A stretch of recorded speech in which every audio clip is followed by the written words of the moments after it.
મિત્રો, હિન્દુ ધર્મમાં એકાદશીનું વિશેષ સ્થાન માનવામાં આવે છે. વર્ષ દરમિયાન સામાન્ય રીતે 24 એકાદશી આવે છે, પરંતુ આ વર્ષે અધિક માસ હોવાથી કુલ 26 એકાદશી થશે.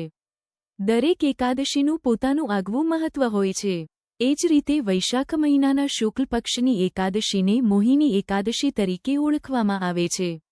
થી ઓછા બ્રેક ટાઈમ બરાબર 0.3 થી વધુ પૌરાણિક માન્યતાઓ મુજબ સમુદ્ર મંથન સમયે અમૃત નીકળ્યું ત્યારે દેવતાઓને તેનો લાભ મળે અને દૈત્યોને દૂર રાખવા માટે ભગવાન વિષ્ણુએ મોહિની સ્વરૂપ ધારણ કર્યું હતું. આ રીતે ધર્મની રક્ષા કરવામાં આવી હતી. તેથી મોહિની એકાદશી ભગવાન વિષ્ણુના આ મોહિની અવતારને સમર્પિત માનવામાં આવે છે. થી ઓછા બ્રેક ટાઈમ બરાબર 0.3 થી વધુ આ વર્ષે એકાદશીની તિથિ 2 દિવસ સુધી રહેવાને કારણે ઘણા લોકોને વ્રત કયા દિવસે રાખવું તેની શંકા થાય છે.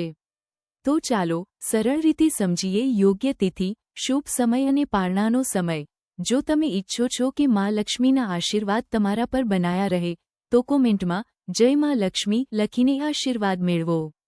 જો તમને આવી ધાર્મિક માહિતી ગમે તો વિડિયો લાઇક કરજો અને ચેનલ પર નવા હો તો જરૂર સબસ્ક્રાઇબ કરજો, જેથી આગળ મોહિની એકાદશીની કથા પણ સરળ ભાષામાં જાણી શકો.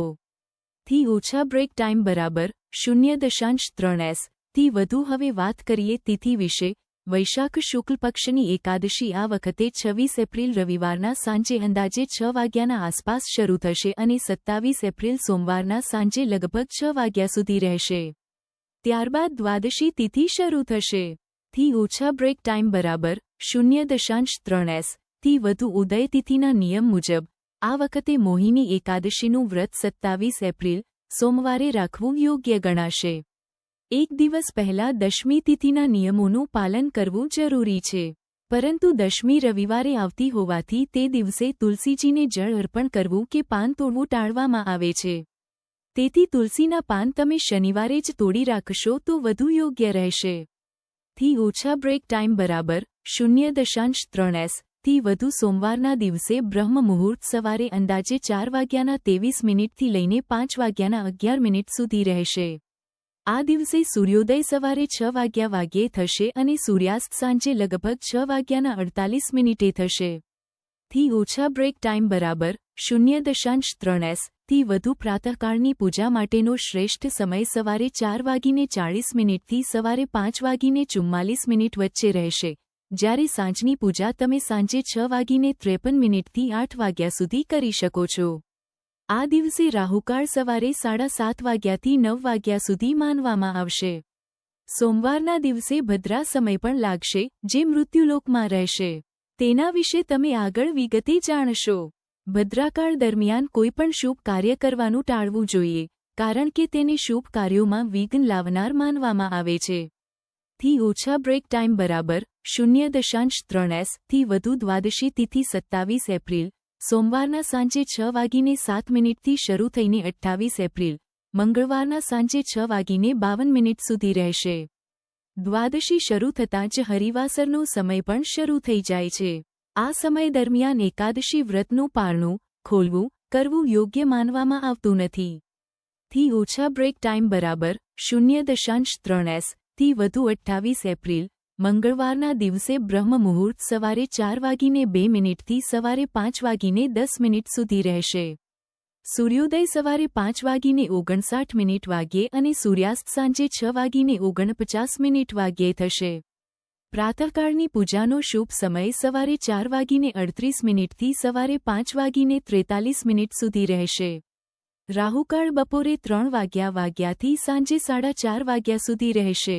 થી ઓછા બ્રેક ટાઈમ બરાબર 0.3 થી વધુ. એકાદશી વ્રતનું પારણું 28 એપ્રિલ મંગળવારે સવારે 5:55 મિનિટથી સવારે 8:21 મિનિટ દરમિયાન કરવું શુભ માનવામાં આવે છે. થી ઓછા બ્રેક ટાઈમ બરાબર 0.3 થી વધુ. 27 એપ્રિલ સોમવારના દિવસે જ્યારે મોહિની એકાદશીનું વ્રત કરવામાં આવે છે, ત્યારે ભદ્રાકાળ સવારે 6:07 મિનિટથી સાંજે 6:15 વાગ્યા સુધી રહેશે. આ વખતે ભદ્રાનો વાસ મૃત્યુલોકમાં હોવાથી આ સમયગાળા દરમિયાન કોઈપણ શુભ કાર્ય કરવાથી બચવું જોઈએ. થી ઓછા બ્રેક ટાઈમ બરાબર 0.3 થી વધુ આ સમયને બહુ અશુભ માનવામાં આવે છે, તેથી આ દિવસોમાં ખાસ સાવચેતી રાખવી જોઈએ. એકાદશીનું વ્રત કરનાર ભક્તોએ દશમી તિથિથી જ નિયમોનું પાલન શરૂ કરવું યોગ્ય ગણાય છે. દશમીના દિવસે સૂર્યાસ્ત પછી અન્ન લેવું ટાળવું જોઈએ અને દિવસ દરમિયાન સાદું, સાત્વિક ભોજન કરવું સારું માનવામાં આવે છે.